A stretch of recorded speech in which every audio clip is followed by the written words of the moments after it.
Last night at the ESPYS, it's the greatest night in sports because you work at ESPN and Yes. you're supposed to. Love the ESPYS. Here is a portion of LeBron James' speech.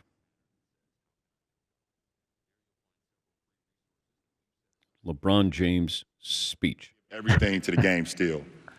Truth is, I've been asking myself this question at the end of the season for a couple years now. I just never openly talked about it. I don't care how many more points I score or what I can or cannot do on the floor. The real question for me is, can I play without cheating this game? The day I can't give the game everything on the floor is the day I'll be done. Lucky for you guys, that day is not today. Okay, why is this a celebration? Who thought LeBron was going to retire? Nobody did. Okay. But he gave us a story for like a day. And in the moments right after you lose a playoff game, guys say things that a week, 2 weeks, a month later don't really hold true. And let's remember something as well. All there was talk about him playing eventually one day with his son.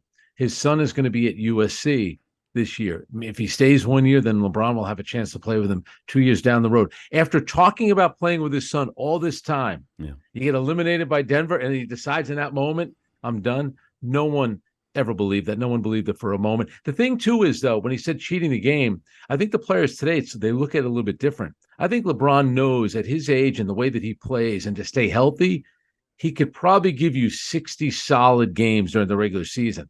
Someone has got to take care about the other 20 to 22, and then I'll see you in the playoffs. That's the issue now. How can the Lakers survive without LeBron? Because you figure the days of him playing 70 games, I think, are over. It's probably more in the 60 range right now. But I'm also wondering this. Does LeBron stay if he is not the number one option? Or, I mean, Anthony Davis should be the number one option, but he has, failed in doing that. Yeah.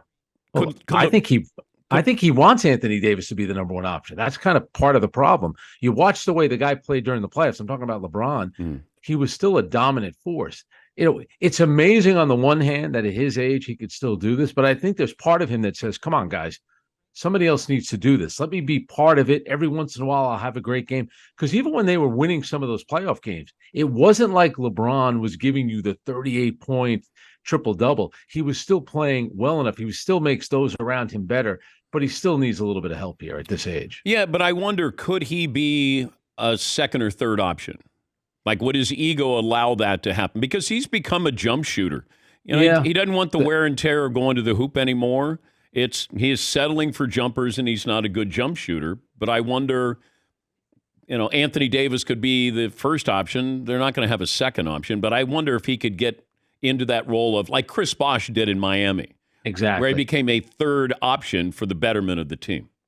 If he went to, let's say, for argument's sake, he went to a place like Denver, I think he would certainly work in an ensemble cast there with Jamal Murray and Nikola Jokic. Maybe he'd be the second option if he ever made it to the Golden State Warriors. I think at this stage he would, and he certainly would if that team gets his son Bronny, and then LeBron wants to play there. If LeBron went to a team with already that dominant number one guy. Do you really think he's going to play on a team with his son?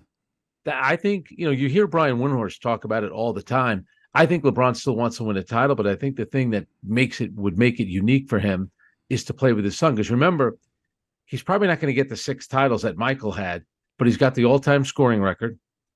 And now he could do something that Michael never got to do. You're going to play with his son professionally. We still talk about when Ken Griffey Sr. played with Ken Griffey Jr., how incredible that was. For LeBron to be able to do that, to have that kind of staying power. But part of it, too, is that's LeBron's dream. What is his son's dream? I know this, Dan. His son is going to make about $4 to $6 million in NIL at USC. Yeah. It's kind of a nice life being on the USC campus. His son might look around and say, you know what? This might be better than just being at the end of somebody's bench in the NBA. Maybe I'll stick around USC for a while.